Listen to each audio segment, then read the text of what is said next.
Talking more about that a little bit later on this morning. But right now we must talk about bats. Now, the weather for the past few weeks, of course, been incredibly wet, really bad conditions for bat watching. But we were so lucky in the week just gone by. We had quite a rare break in the weather. It was absolutely lovely. It was a lovely hot summer's night on Tuesday just gone. I went along to a secret location in Warwickshire with bat expert Adam Lee.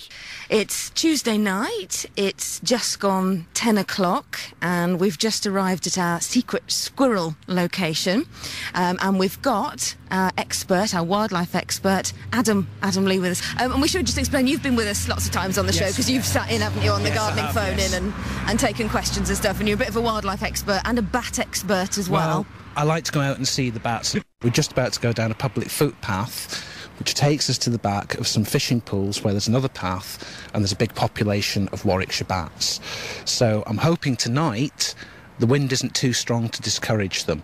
So let's hope there are plenty out tonight foraging. Let's go.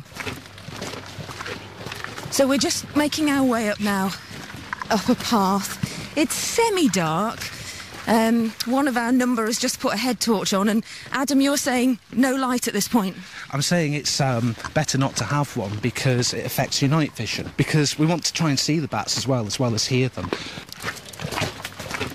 So we're still making our way down this path. Adam, it's quite a trek, isn't it? Are we going into the middle of nowhere for a reason? It's quite a sheltered spot. Obviously bats don't like lots of noise, lots of roads, and where we're going to, it's very sheltered, it's very quiet, and it's got lots of old hedgerow and lots of trees for the bats. So we're nearly there, we just have to go through some trees and then we'll get the bat detectors out.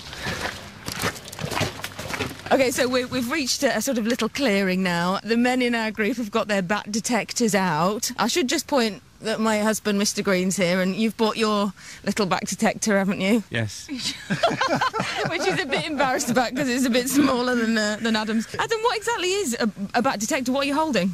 It's got a little microphone on the front, and then the box of electronics drops that frequency to our hearing range, and then an amplifier amplifies it so we can actually hear it. We are just about to enter the world of ultrasound. We're listening to sounds that are well out of the reach of human hearing. So I'm going to turn on my bat detector now, and you should actually hear it.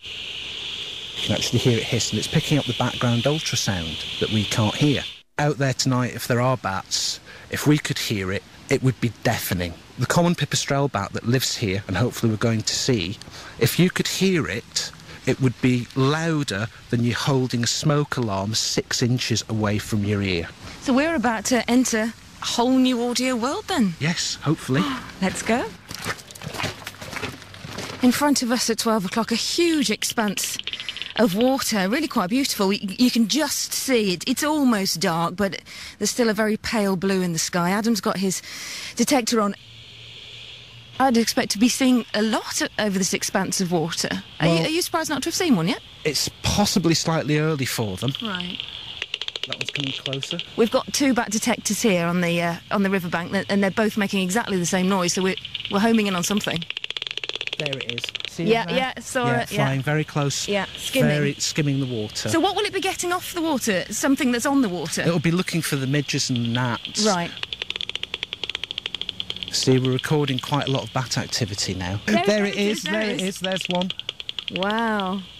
I wonder what they're saying. Can you hear the clicks? Yeah. Those are their feeding calls. So what they do is they produce the sounds in their throat and they use it like radar. So the sounds that they produce bounce off the insect and they use their very specialised hearing to home in on where the insects are. But the good thing to do is perhaps let's have a walk around and see where most of the bat activity is. Right, this is a good spot for them. We're at the edge, sort of, we're at the corner of this expanse of water. Is that why? Because there's trees on both sides? They've got plenty of nice big trees behind them, but also more importantly, I think their roosts lie directly a couple of 100 metres away because there are some old buildings there. Well, Adam, as our bat watching expedition draws to a close, I'm fairly pleased with what we've seen and heard tonight. Are you? Yeah, I'm very pleased with it. I'm really, really pleased the bats are out feeding tonight, because over the past few days there's been pretty bad rain here, which affects the insects. Yeah. So they're out, as you can hear, and about. They're feeding. So I really feel as though the bat population around here is recovering. I'm personally very pleased about that. And I think people who live around here should be very proud of their bats as well. That was myself and producer Deb and Mr. Green and Adam Lee. We all went out bat watching on Tuesday night, and we had a right giggle, and surprisingly saw, as Adam was just saying there, an awful lot of bats. When I knew we were going bat watching, I thought, well, that's a bit strange because you can't really see them and we're going at night. But it really was a nice few hours out. It really, really was. And Adam, I know you're listening, so thank you so much for taking us out to that location and for looking after us and explaining all about the bats. It was lovely. So, Adam, thank you. Adam Lee, who, of course, will be back in the studio, I've no doubt, on the gardening phone in weeks to come here on the show. Right, then, we're 29 minutes. Oh, by the way, producer Deb is about to put on some photos of that evening, by the way. We kind of got a few bats, sort of, and those photos will be on the Facebook page for you shortly. Right.